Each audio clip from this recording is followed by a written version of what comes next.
Hello and congratulations on getting access to this video course on how to optimize your videos before making your YouTube videos live. So this is video number 1, which is the introduction to YouTube search engine optimization. So I want to first start out by saying the goal is to focus on doing the right amount of keyword research and video file automation before actually uploading any of it to YouTube.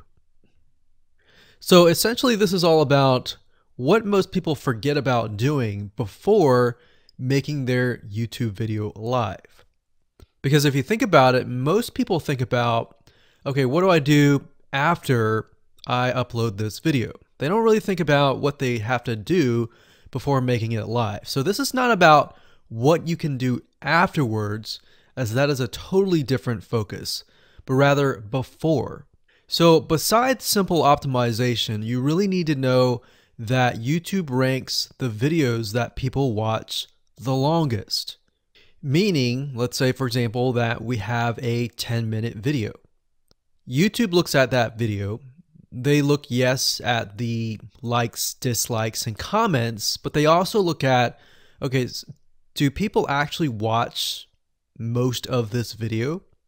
And based on, let's say, 1,000 views, how many of those 1,000 views actually watched either 50% or 100%, or how many minutes total? 1,000 times how many minutes was watched. So they really look at how long people watch the videos as a whole. Meaning the more viewers and the longer that they watch, that will get you ranked up further and further up. So instead of focusing on, spammy tactics, tons of backlinks, and all of that, our goal here is to really focus on the user experience. So what I want to do now is give you a quick overview of what's inside this video course. This is, of course, video number 1. Video number 2 is going to be about competitive research, or in other words, researching your competitors to kind of get a better idea of why YouTube is ranking those videos. Video number 3, we'll talk about highly searched keyword terms and how you can find those for your product or service or whatever you're trying to promote. Video number 4, we'll talk about your title and your description. Video number 5, we'll talk about video file optimization. So we're going to optimize the actual file because each file has essentially information in it. And of course, video number 6, we'll talk about why your thumbnail is important and how to make it professional and good looking. And video number 7, we'll talk about video length and why that matters. We talked briefly about it just now, but I'm going to dive in deeper in that video. And of course, last but not least, I'm going to give you a secret tip on how to outrank your competitors in video number 8. So before we get started, I want to talk about what you need to have in hand. You're definitely going to need your product or service and an idea of the niche that you're targeting. You also need to have a video that is ready to be uploaded. And with that said, let's move on to video number 2. Hello and welcome back. This is video number 2. So let's talk about competitive research. You see, the best way to understand how you can rank better is to know what is already ranking in your niche or your market. So what we want to do here is we want to analyze the videos that are on the top. And I want you to specifically look at what titles, what descriptions are they using, and what thumbnails are they using that are eye-catching. And what is the user experience like when you click through those videos? So let's go ahead and do some competitive research. So for the sake of making sure that we find YouTube videos that actually relate to promoting a product, what I want to do now is just to pick a product out of the blue and let's take a look at YouTube.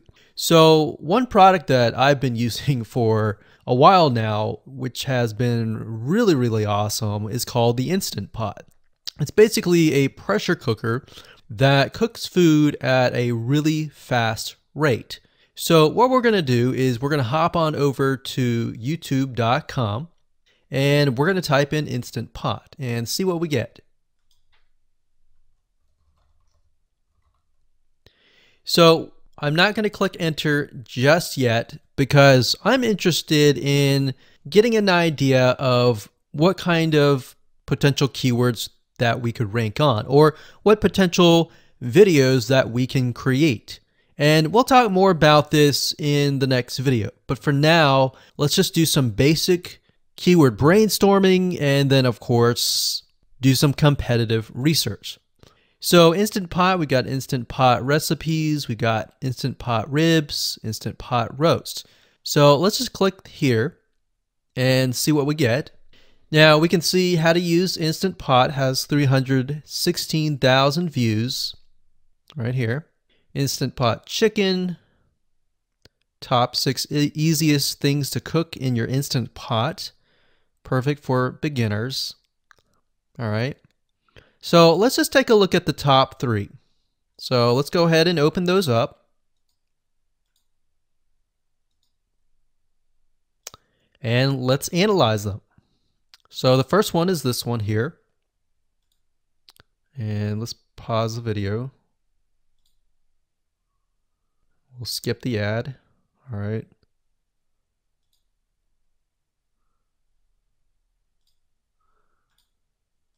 Okay, so how to use the Instant Pot 101 for beginners.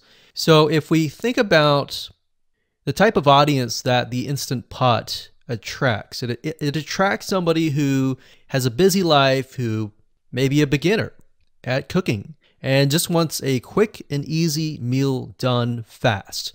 So we can see that. So one thing that I like to do is I like to copy the titles to Notepad. Just kind of get an idea of what we're dealing with. So that's the title. Looks like she's promoting an Amazon affiliate link. We can see that here, Amazon.to. We've got Instant Pot hacks, Instant Pot yogurt, and all that. So what she's doing, it's very funny, but she may not realize she's doing this, but what she's using is a method called siloing. And she's basically telling YouTube, hey, not only do I have this video on Instant Pot, I've got Instant Pot hacks, yogurt, recipes, and other recipes. So let's just copy that in here. So that's video number 1. So we're going to rank it from video 1, video 2, and video 3. Let's scroll down a bit. We've got 373 comments. I will say when it comes to YouTube, they're looking for engagement. So comments is good, likes are good, even dislikes are good as well. Even though dislikes are bad from a human standpoint, it tells YouTube that there is engagement, all right? So sometimes we're gonna be able to view, we can't do it here, but sometimes you'll actually be able to view more data, but for now you can't here. Now we can actually dig deeper if we want to. So let's just take a look at Natural Brittany's YouTube channel. Because when you're doing competitive research on YouTube, it's not just that particular video. It's actually the whole YouTube channel as a whole. The authority that that channel holds. So she has 116,000 subscribers. Click on the videos. She has a good amount of videos that talk about anything, looks like from cooking, from budgeting, from grocery, a lot of very similar videos. So let's scroll down. And now let's go ahead and take a look at the second highest ranking video. So if we go back over to here, and this is the Instant Pot chicken, cook with me, meal planning, meal prepping, Sunday setup. So let's go here, take a look.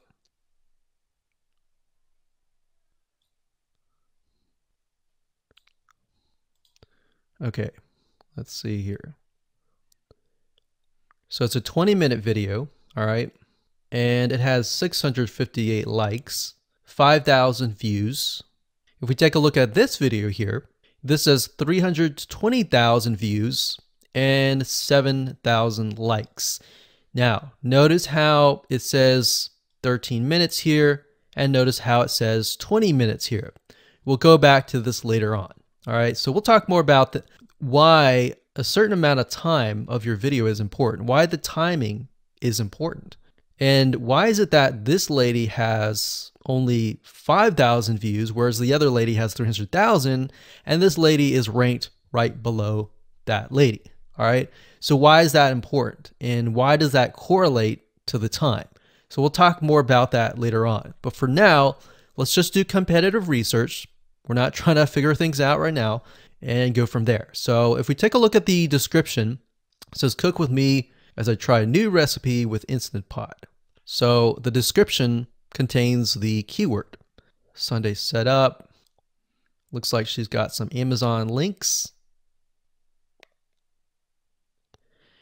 And if we think about Instant Pot, who could it be targeting?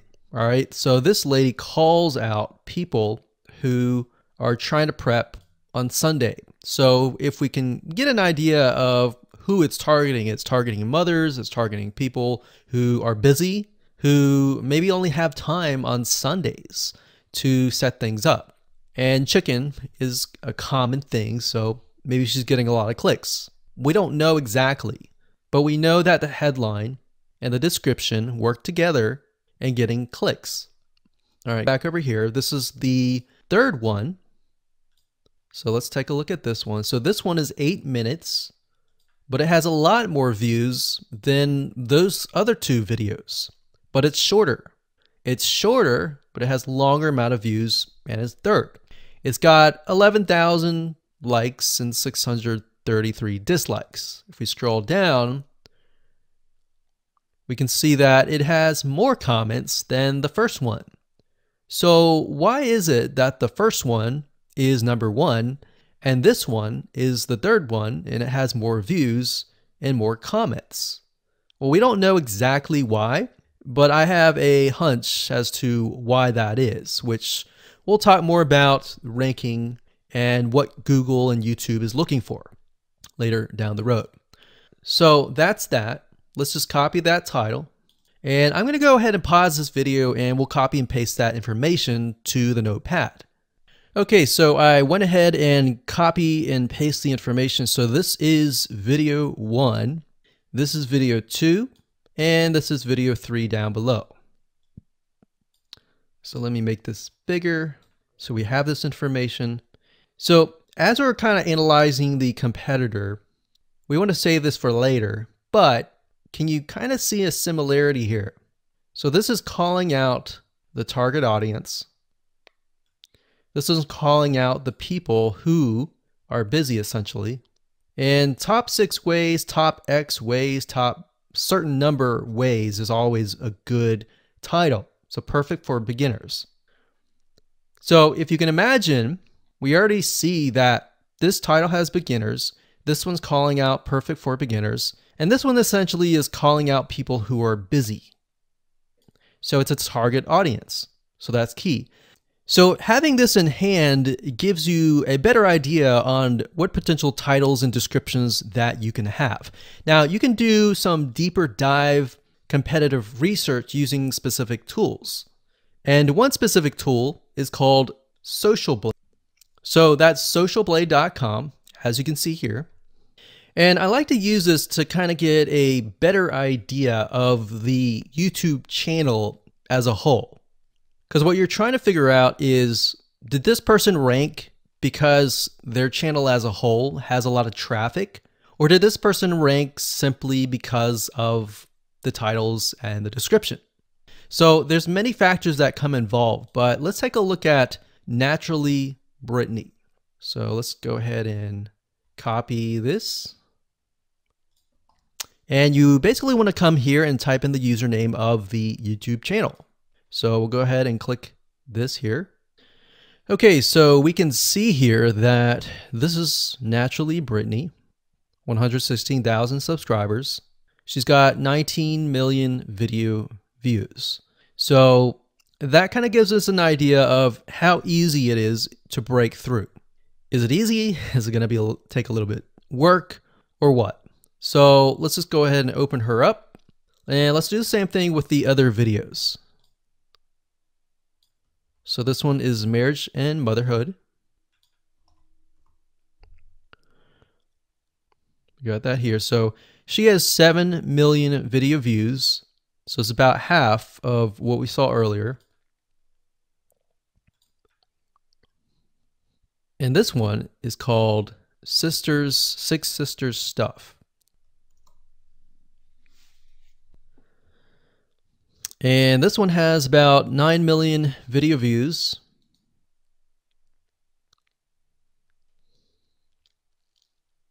So right off the bat, we can see that if we were to rank on the keyword Instant Pot, it's going to take a lot to break through. But the way we can break through is by using essentially subcategories of that keyword. So Instant Pot recipes or Instant Pot chicken recipe, stuff like that. So we can see that each one of these has about 100 to 200,000 subscribers. So you're going to have to be competing against that. Now, obviously, if you have a good size YouTube channel, that will usually mean that you can break through fairly easily. But if you're just starting out, then breaking through on that keyword is going to be a little bit more difficult. So the next question is, what keywords should you use? And we'll discuss that in the next video. Hello and welcome to video number 3. Let's talk about highly searched keyword terms and how you can figure out what your main keyword is going to be, what your sub keywords are going to be. So one mistake that we see that many YouTubers make is simply making their own title and description. I mean, it's natural, right? But instead of deciding what you think will work, why not use what is already working and do some simple keyword research that's not going to take a lot of time, and this way you'll be able to have the right information that will help you rank on the right keywords. Now the big question is, well, how do I find these keywords? So the best way to find highly searched keyword terms is to look at the Google suggested keywords. And they are suggested for one reason, because they are used a lot. So let me show you how to find them and what they look like. Okay, so from analyzing the previous videos with the top 3 videos to kind of get an idea of what the titles were, what the descriptions were, if we look at the 3 and we refer back to this, the question is, what are the commonalities between the titles? Obviously the keyword Instant Pot, but we also noticed that the top one and the third one, they all have the keyword beginners. So beginners in Instant Pot for beginners, all right? So if we go back up here and we go to youtube.com and we type in Instant Pot, what do we get? So when you have a drop down like this is what we call the suggested keywords. And you'll see this in Amazon.com, you'll see this in Google.com and other major search engines. And what this is high demand and highly searched keyword terms. So in other words, if a lot of people are searching for these keywords, then they'll show up in the drop down menu. Right? So Instant Pot chicken happens to be a very highly searched term. And take a look at this. This one is related to Instant Pot chicken. So that means there's a lot of people searching for Instant Pot chicken. And that might be why this second video is ranked so high.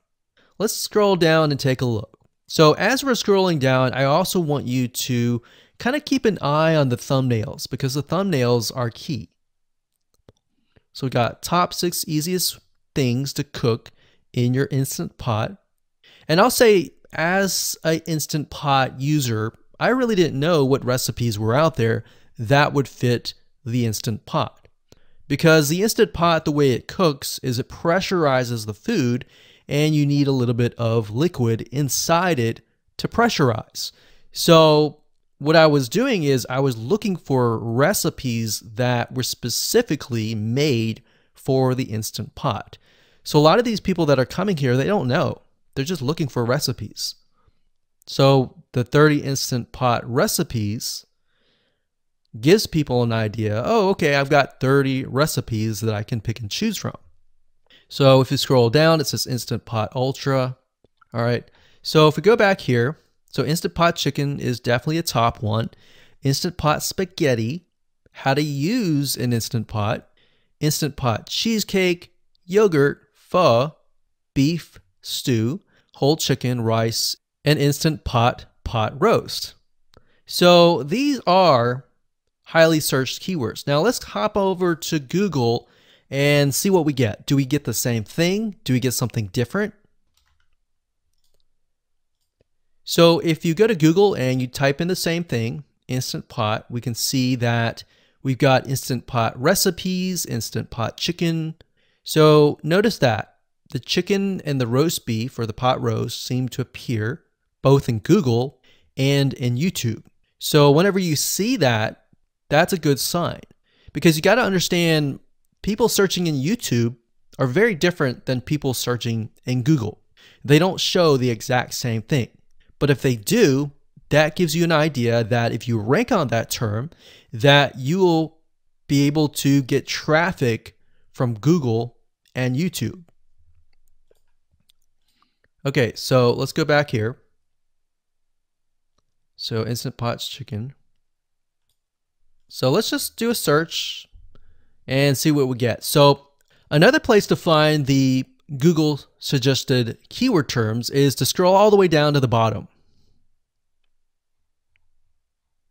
So there we go. So Instant Pot recipe. Now these are specifics, all right? These are searches related to Instant Pot. So people are looking to buy Instant Pot Amazon. So let's just type in Instant Pot Chicken and see what else we get. So if you notice, when we type Instant Pot Chicken, it gives you a more detailed view of the other keywords that are related. So for example, Instant Pot Chicken recipes, chicken and rice, chicken noodle soup, chicken thighs, chicken bog, chicken breast recipes, chicken wings, and chicken and dumplings. So let's go over here and see what we get. So Instant Pot Chicken recipe, wings, noodle, biryani, thighs. So a lot of these are actually appearing that are the same. Okay, so moving on here, we've got Instant Pot Chicken. Now let's take a look at what we have here. So what I would do is I would do the same thing, the competitive research. Now, if you notice here, the Six Sisters stuff, it's a different video, but it's a similar video. Now this video is different. This lady is the same. And that's another thing. So if you rank high on the main keyword, then you could potentially rank on the other smaller keywords as well. So that gives you an idea that of what content to create and what keywords to target. So we could potentially make it about Instant Pot Chicken. And what I would do is go back here. Let's say we want to title it the Instant Pot Chicken. What I would do is I would scroll here and take a look at questions people are asking.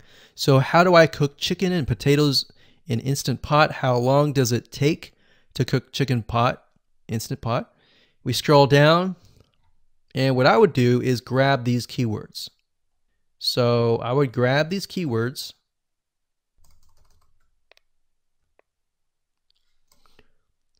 So what we want to do is we want to have a main keyword, and then we want to have sub keywords. So the main keyword here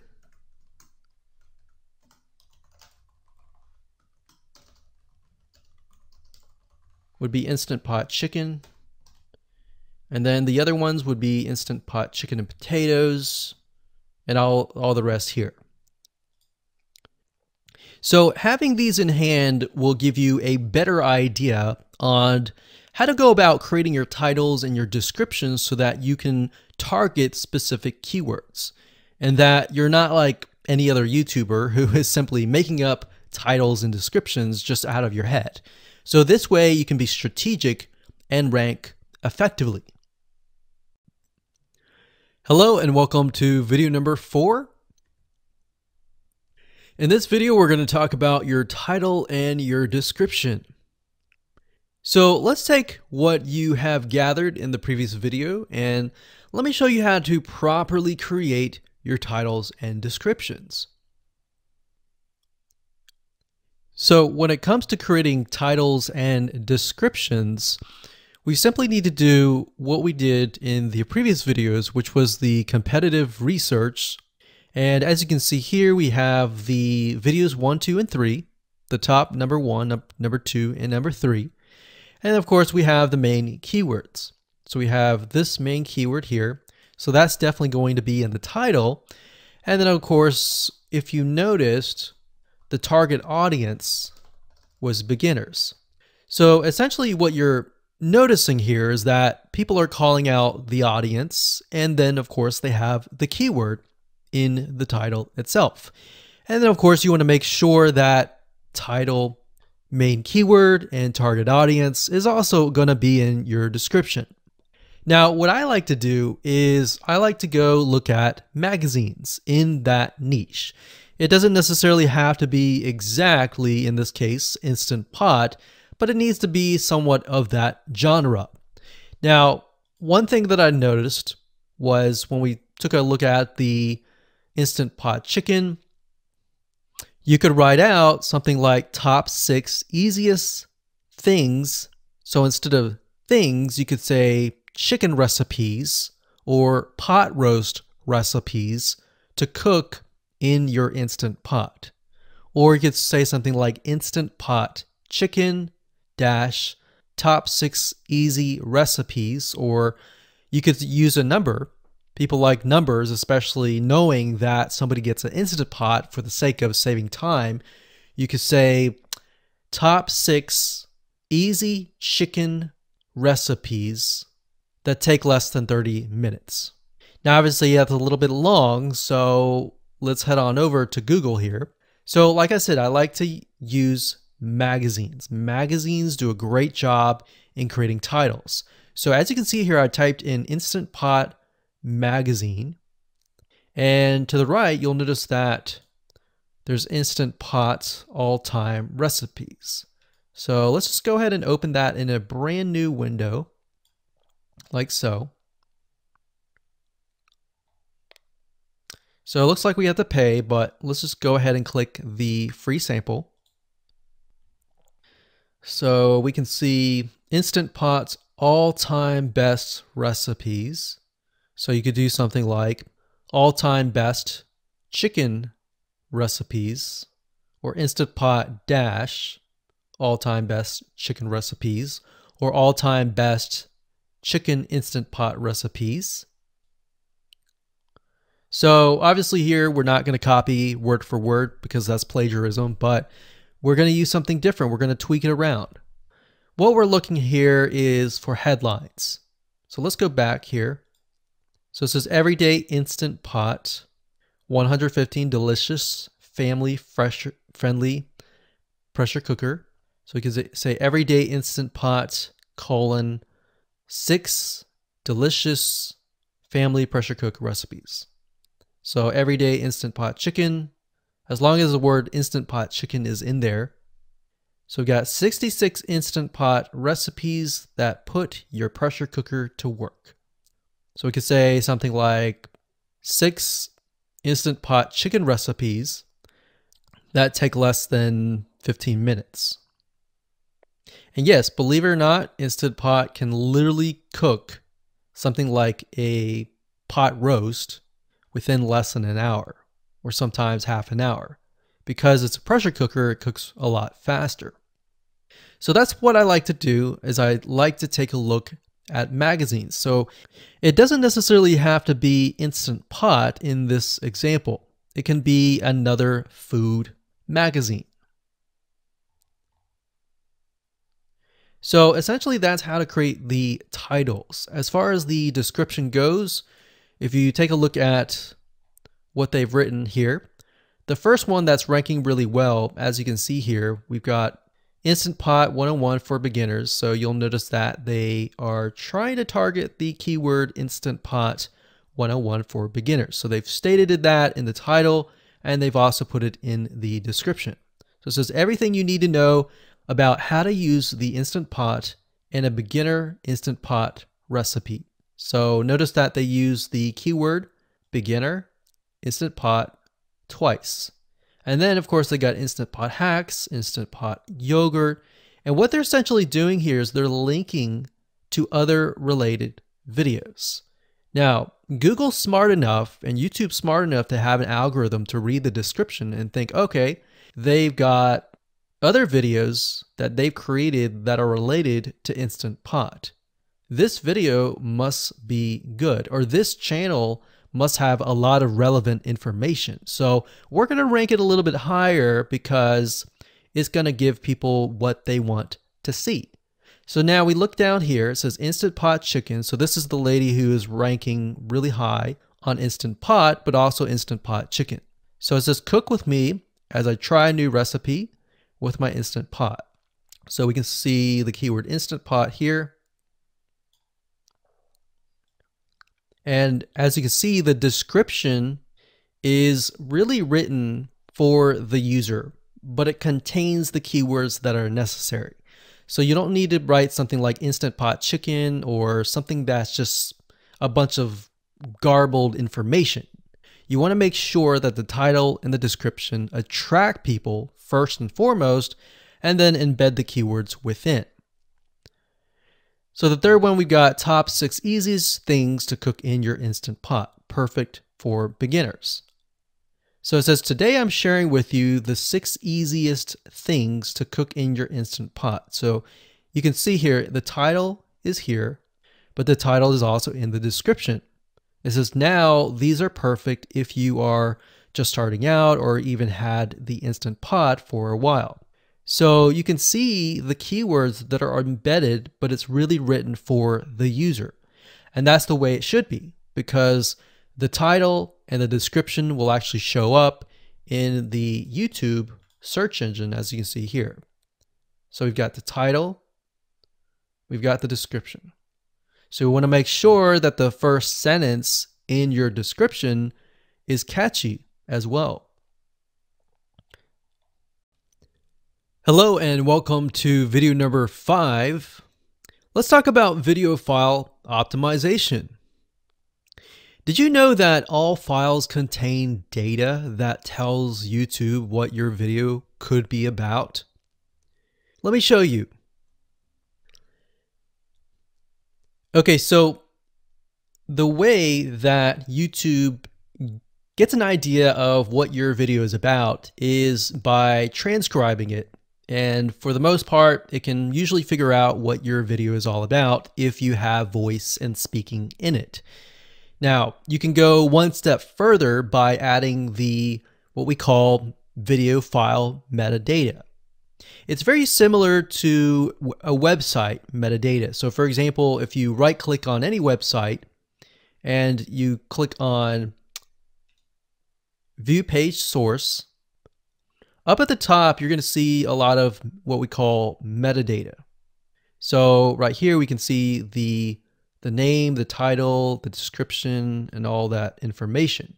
So what that does is it tells Google essentially what your website is all about. So very, very similar in this case of what we're doing here.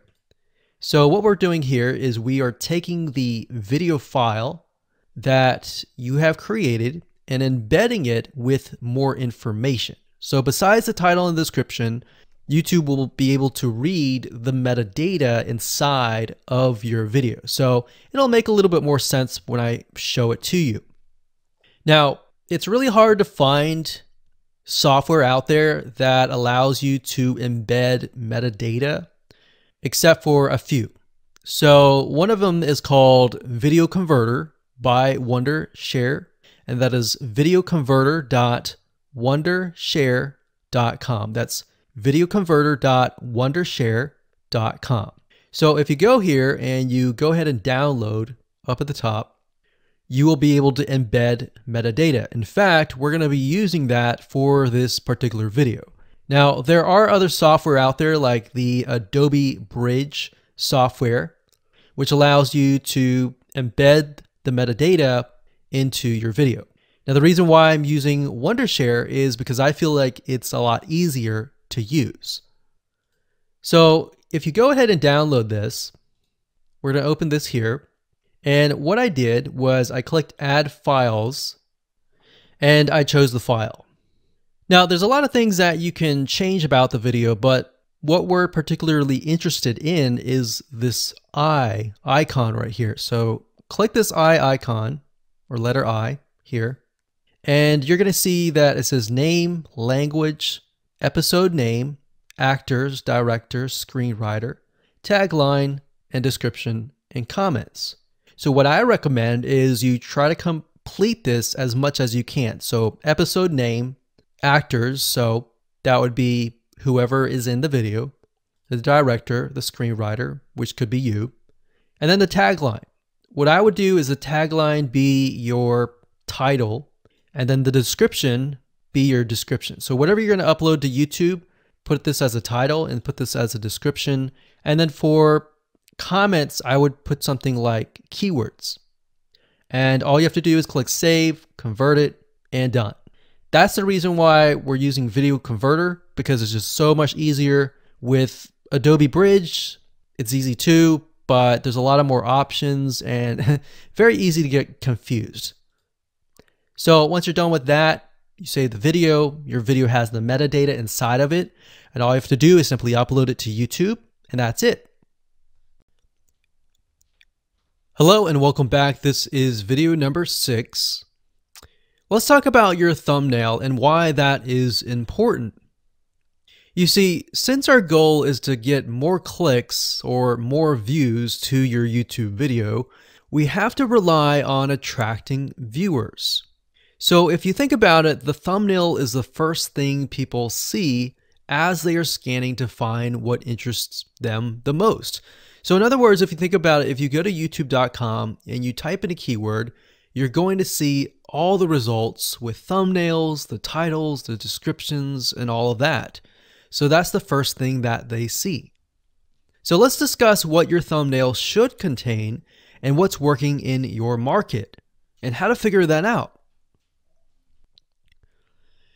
So when it comes to having a thumbnail, you want to make sure that it is eye-catching, meaning it shows somebody what they want. So if Instant Pot Chicken is your main keyword, you want to make sure that your thumbnail has something in it that entices them. So it's good to have the keyword or the title in it. So you can see right now the way YouTube works is they have an initial title or an initial thumbnail, and then after that you can see motion. So if I put my mouse over it, you can actually see part of the video, which makes it a lot more engaging.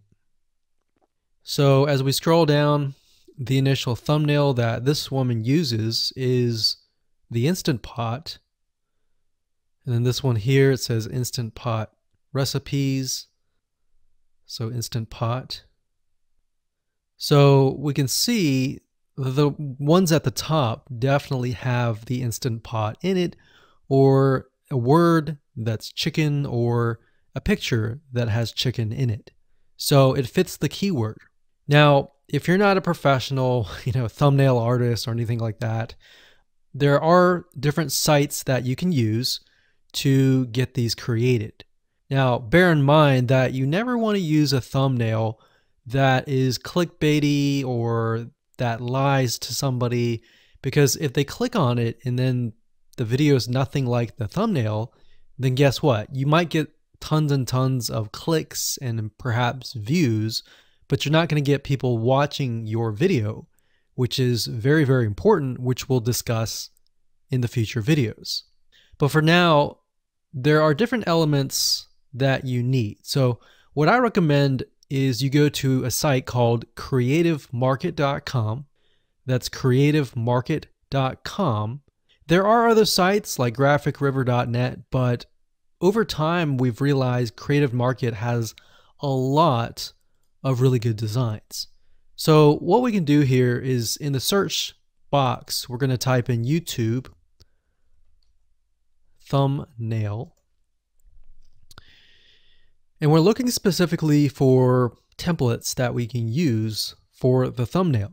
So it says YouTube thumbnail pack. Let's go ahead and open that. There's one here. There are end cards, but that's a little bit different. That basically comes at the very end of your video. So we got urban thumbnails, different types of thumbnails. But the reason why I like Creative Market is buying templates for specifically YouTube thumbnails is going to make your life a lot more easier, especially if you can make it professional. The more professional it looks, the more professional your viewers will click through. So if we click on this, we can kind of get an idea of what we're dealing with.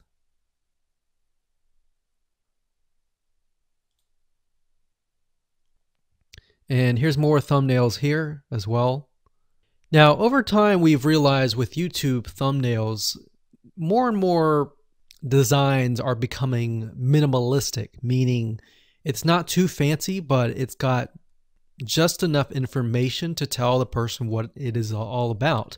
So it could have text, it could have pictures, but you really need to know what your YouTube video is about before you can create your thumbnail. In fact, I recommend that you create your YouTube video first and then you create your thumbnail so that you can make sure that you attract the right person.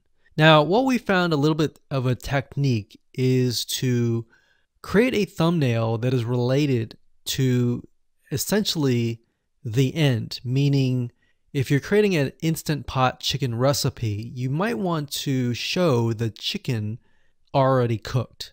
So essentially what people get if they click through.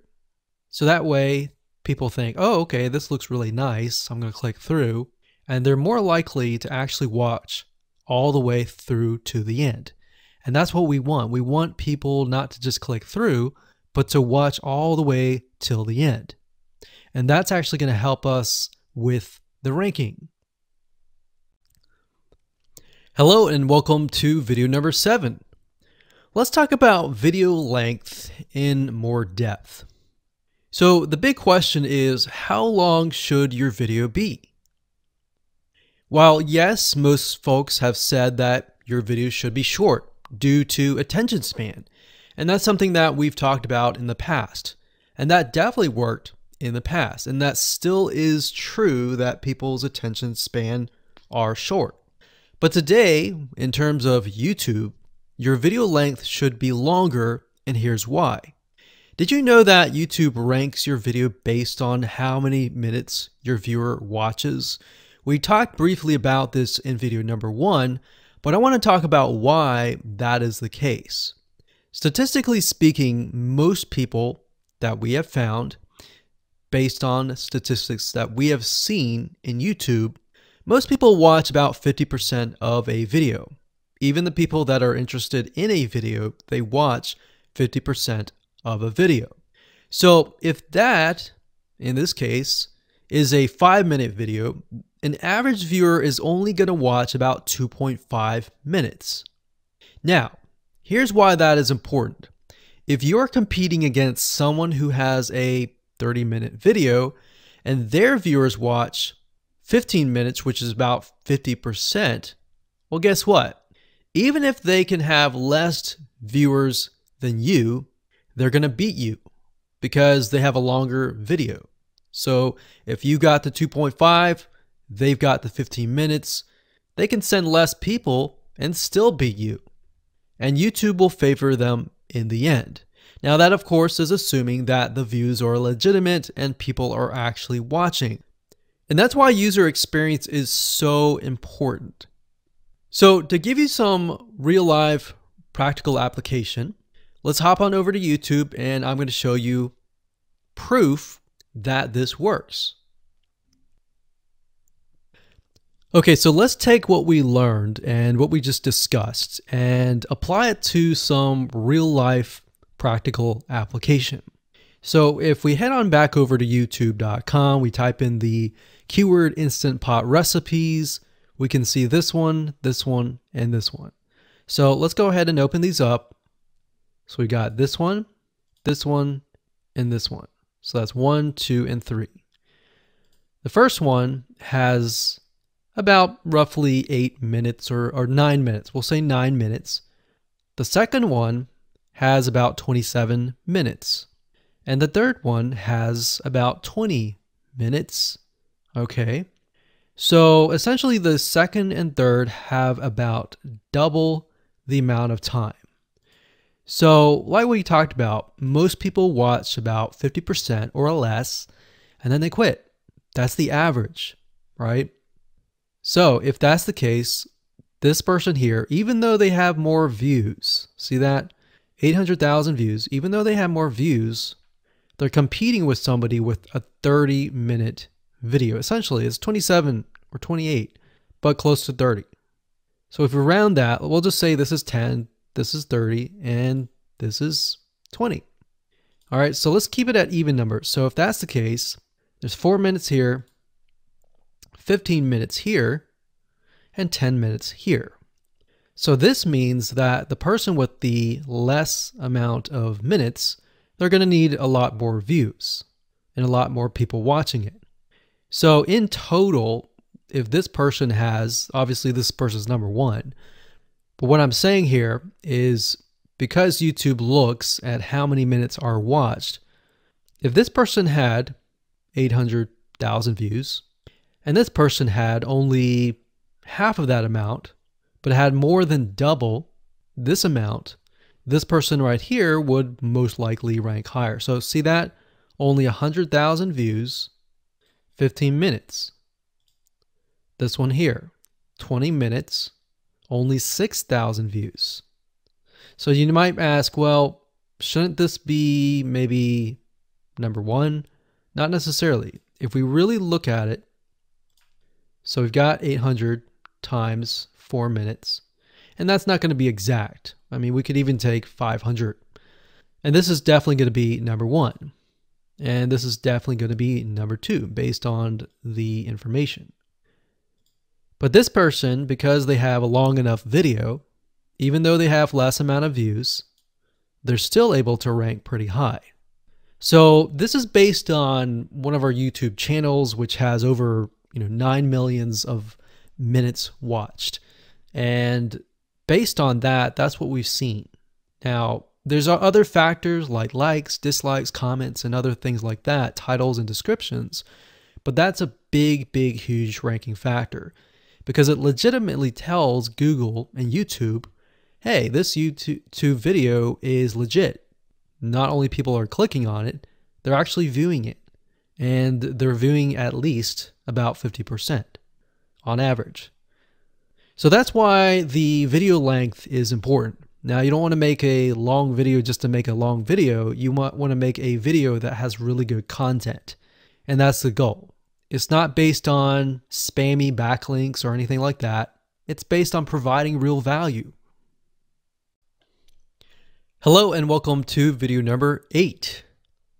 So just want to say congratulations on reaching the end of this video course. We're going to talk about a secret tip that you can use to outrank your competitors. So we briefly talked about why having a longer video was important, right? So one secret tip that we can give you is that what we have found that works is the following. Longer videos in the sense of live streams, which means you get on YouTube and you talk to people live. You have webinar replays and videos where people expect them to be longer. So in other words, people are expecting these to be longer. If you make a normal video that people expect to be 5 minutes and you make it an hour, then you're not really going to hit that 50%. But when you have a live stream or a webinar replay, usually people typically expect it to be at least 1 hour. So because people expect it to be 1 hour or longer, they expect to take time out of their busy schedule to actually watch your longer video. And what we found is these work really well compared to the average video. So let's discuss what you need to do in terms of software or even web applications that you need to create live streams and webinar replays. So in order to create a YouTube live stream, you're going to need to have a broadcasting software. There are many. You can go to YouTube and type in live stream, how to set it up, and there's a lot of videos on that. But this is one particular one that we have used and that has worked really, really well for us. It's called Open Broadcaster Software, and it's free, best of all. And that is located at obsproject.com. So as you can see here, there is versions for Windows, Mac, and Linux. So it's simply as easy as downloading and you can start streaming. So the reason why you need this software is basically what it does is it connects to the YouTube live stream system. And when you're ready, you click record and you're good to go. Now, I'm not going to go in depth on how to use this product just simply because there are so many different options and so many different ways of using it. Now, like I said, the tip is when outranking your competitors to have longer views. This is good for kind of a face-to-face talking head type long video. Now, if you want to use a camera, you can do that. If you want to do something like screen capture, meaning you're going to show your screen, then you're going to want to use something like GoToWebinar. And you can go to gotomeeting.com/webinar to do that. Another tool that we have used, which as of now, it is free, and who knows, it could change. So GoToWebinar does cost money, but it's a nice way to kind of engage with people. So this is the route that I would go if you are engaging with people. If you're not engaging with people and you're simply doing screen capture, there is a tool called Use Loom. Let me show it to you. So useloom.com. Loom is essentially a Chrome plugin, and what it does is it allows you to record your screen. It's super easy to use. In fact, it's super, super fast. It's so fast that you can literally start recording, and within seconds when you're done, you'll have the video in hand. And you can download the actual video file to your computer really fast. So those are the three options that I would go to, and really depends on the avenue that you want to take.